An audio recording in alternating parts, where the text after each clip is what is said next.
Terima kasih pemirsa Anda masih bersama kami di Halo Indonesia. Kita akan melanjutkan tentang percepatan vaksinasi demi mewujudkan herd immunity bersama Dr. Adib. Masih bersama kami Dr. Adib. Ya, siap Mas Andrew. Baik, ini perbincangan kita menarik sekali mengenai vaksinasi untuk mewujudkan herd immunity karena selain protokol kesehatan 5M, vaksinasi ini menjadi kunci agar mencegah penularan COVID-19 yang begitu masif seperti saat ini. Nah, berbincang mengenai angka kasus yang begitu tinggi akhir-akhir ini di Jakarta terutama yang mengalami peningkatan yang sangat tinggi menjadi tempat atau wilayah yang tertinggi di Indonesia. Lalu dengan melihat target yang diberikan oleh Presiden Jokowi, kira-kira prediksi dari Dr. Adib, prediksi dari ID, kira-kira apakah itu akan bisa tercapai dalam waktu dekat atau dalam beberapa bulan ke depan, Dr. Adib? Ya, jadi memang kalau di dalam kondisi yang tidak tinggi kasusnya seperti saat ini, sih mungkin dengan target vaksinasi itu mungkin akan lebih mudah untuk bisa dicapai ya. Artinya dalam waktu dua atau 3 bulan ke depan.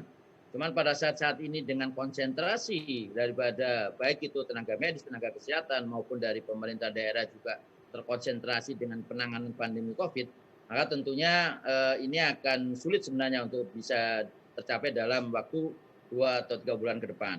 Hingga upaya-upaya yang harus dilakukan saat ini memang akan terkonsentrasi untuk penanganan treatment karena kasus yang luar biasa. Dan ini bukan hanya di DKI Jakarta, dengan daerah penyangga di Jabodetabek juga dengan kondisi yang sama. Maka upaya-upaya yang terkait dengan percepatan vaksinasi ini tentunya harus ada strategi untuk melibatkan di luar yang tidak terkonsentrasi di dalam pelayanan. Nah, cuman masalahnya memang saat ini SDM kesehatan tersedot untuk penanganan treatment di fasilitas kesehatan. Bahkan kami pun juga sudah mendiskusikan untuk terkait dengan kebutuhan SDM pembantu, ya kebutuhan SDM untuk membantu fasilitas kesehatan yang saat ini sudah mulai kekurangan SDM. Nah, jadi ini saya kira perlu ada upaya-upaya strategi khusus. Satu sisi kita juga tetap memprioritaskan treatment, satu sisi yang lain juga program vaksinasi ini harus tetap dijalankan. Baik, jadi saat ini fokus dari tenaga kesehatan terbagi gitu ya, penanganan pandemi dan juga vaksinasi. Lalu apakah hal ini mungkin akan membuat terjadinya ketimpangan dengan daerah-daerah lainnya? Karena mungkin daerah-daerah lainnya menjadi minim perhatian dari pemerintah, Dr. Adib. Ya, jadi kita selalu komunikasi juga dengan daerah ya, dengan wilayah-wilayah dengan teman-teman ID kota, ID kabupaten ya, ID wilayah, sehingga problematika yang ada di lapangan ini selalu kita pantau gitu. Sehingga kondisi-kondisi yang terkait dengan kebutuhan SDM, kondisi naiknya lonjakan kasus, kebutuhan obat, alat kesehatan, bahkan kemarin yang sempat viral juga terkait dengan kebutuhan oksigen, ini selalu kami laporkan juga, baik itu ke Satgas maupun ke Kementerian Kesehatan. Sebagai upaya jangan sampai nanti kemudian konsentrasi kita itu pada vaksinasinya saja, tapi satu sisi saat ini dengan kondisi yang di lapangan itu problem di rumah sakit fasilitas kesehatan, karena kita sedang dihadapkan dengan kemungkinan, ya mudah-mudahan ini tidak terjadi, sistem pelayanan kesehatan ya dengan kondisi saat ini yang bukan tidak mungkin ini akan menjadi satu kondisi yang berat ya. Nah, kalau memakai bahasa yang lebih ini lagi ya bisa menjadi kolaps ya fasilitas kesehatan karena jumlah pasien yang begitu luar biasa yang dilaporkan oleh teman-teman baik itu terutama di wilayah DKI, kemudian daerah penyangga di DKI, Bekasi, Tangerang, kemudian Bogor, Depok, kemudian juga di daerah Jawa Tengah dan di daerah Jawa Timur serta di Jawa Barat. Wilayah-wilayah inilah yang sekarang memang terkonsentrasi untuk treatment ini karena peningkatan kasus yang luar biasa. Baik, jadi kembali lagi ya, karena ingin mengendalikan pandemi di titik-titik yang angka kasusnya tinggi seperti DKI Jakarta, kemudian source tenaga medis, source tenaga kesehatan yang menjadi vaksinator itu menangani yaitu di titik-titik tersebut yang mengalami angka kasus yang tinggi. Lalu bagaimana untuk terus bisa berjalan dua kaki? Vaksinasi terus tetap dijalankan on the track dan penanganan pandeminya juga terus on the track. Apakah dari tim tenaga kesehatan ataupun ID membuka relawan medis agar bisa memiliki source yang banyak juga, tenaga medis yang banyak agar bisa mencapai target vaksinasi? Ya, jadi memang kita udah siapkan juga untuk mendukung terkait dengan vaksinator-vaksinator, baik itu dari dokter ataupun tenaga kesehatan yang lain, perawat, bidan dan beberapa tenaga yang bisa diberdayakan untuk menjadi tim vaksinator.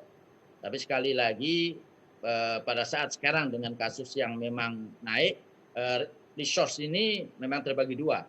Terbagi dua, satu sisi untuk penanganan treatment dan vaksinasi. Dan perlu kami sampaikan juga, kita mengapresiasi dari teman-teman yang ada di lapangan, terutama di fasilitas kesehatan tingkat pertama. Karena teman-teman di puskesmas itu mempunyai tugas yang cukup luar biasa. Karena selain dia sebagai petugas testing, tracing, mereka juga melakukan upaya treatment, tapi mereka juga diberikan tugas sebagai vaksinator. Ini tugas yang tentunya cukup berat ya. Dan kami harapkan ya dengan kita tetap mengupayakan target vaksinasi ini bisa tercapai, walaupun mungkin ada keterlambatan karena resource ya, tapi paling tidak mulailah sekarang untuk melakukan mapping.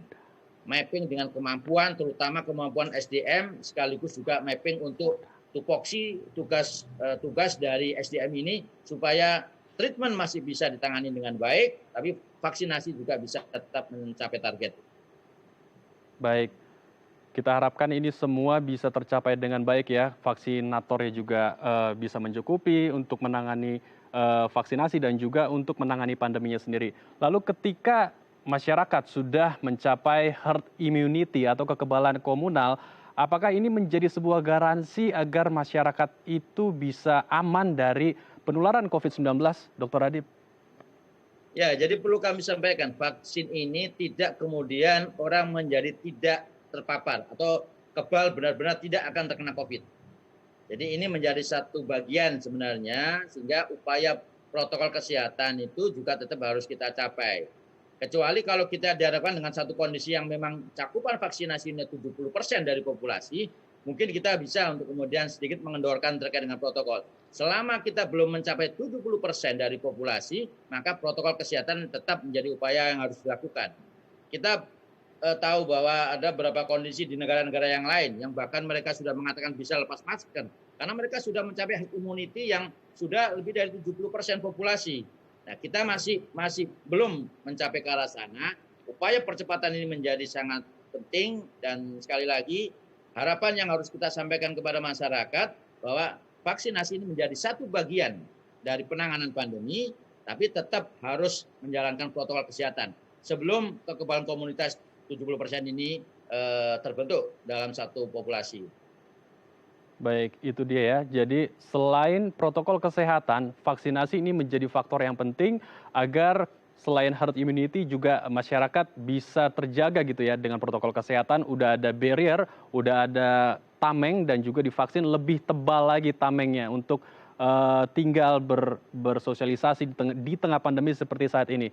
Terakhir, Dokter Adib, apa yang ingin Dokter Adib utarakan, pesan Dokter Adib bagi pemerintah dan juga masyarakat luas agar semua program yang telah direncanakan ini bisa berjalan dengan baik, masyarakat juga bisa lebih aware dengan pandemi ini, bisa lebih peduli dengan protokol kesehatan, dan pemerintah pun juga bisa mendorong, bisa mensupport dengan baik tenaga kesehatan agar yaitu tenaga kesehatan tidak burn out. Seperti yang Dokter Adib bilang, sempat banyak yang kolaps tenaga medis karena menangani pandemi. Di satu sisi juga ditargetkan untuk vaksinasi 1 juta dalam 1 hari di bulan Juli mendatang. Silakan dokter.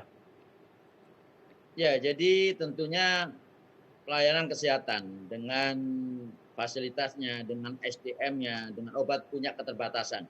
Saat ini kita dihadapkan dengan jumlah yang luar biasa. Jadi upaya yang harus kita lakukan adalah bukan hanya di hilir. Karena kalau kita bicara fasilitas kesehatan, maka kita bicara intervensi strategi di hilirnya saja untuk treatment. Tapi yang penting adalah upaya untuk intervensi di hulu. Jadi perlu kami sampaikan kepada masyarakat juga bahwa salah satu upaya untuk intervensi di hulu adalah pembatasan sosial. Jadi PPKM mikro atau PSBB yang diperketat ini sekali lagi menjadi satu upaya untuk mengurangi saat ini. Berikanlah waktu untuk kemudian fasilitas kesehatan ini saat ini yang sudah dalam potensi kolaps ini, untuk kemudian ada waktu supaya pasien ini jumlahnya berkurang. Nah, salah satu upaya itu tentunya adalah bagaimana jumlah pasien itu bisa berkurang dengan pembatasan sosial yang itu benar-benar dipatuhi oleh masyarakat. Jadi protokol kesehatan, pembatasan sosial ini sebagai upaya intervensi dulu dan tentunya ini bisa terlaksana kalau masyarakat ini benar-benar paham kenapa pemerintah harus melakukan upaya PSBB atau PPKM mikro ini. Baik, kita harapkan pemerintah, masyarakat luas pun juga bisa saling bersinergi agar apa yang kita harapkan yaitu herd immunity bisa tercapai dengan cepat. Baik, terima kasih Dr. Adib untuk waktu dan informasinya telah bergabung bersama kami di Halo Indonesia. Baik pemirsa, usai jeda kami akan menghadirkan informasi menarik dan inspiratif lainnya. Untuk itu tetaplah bersama kami di Halo Indonesia.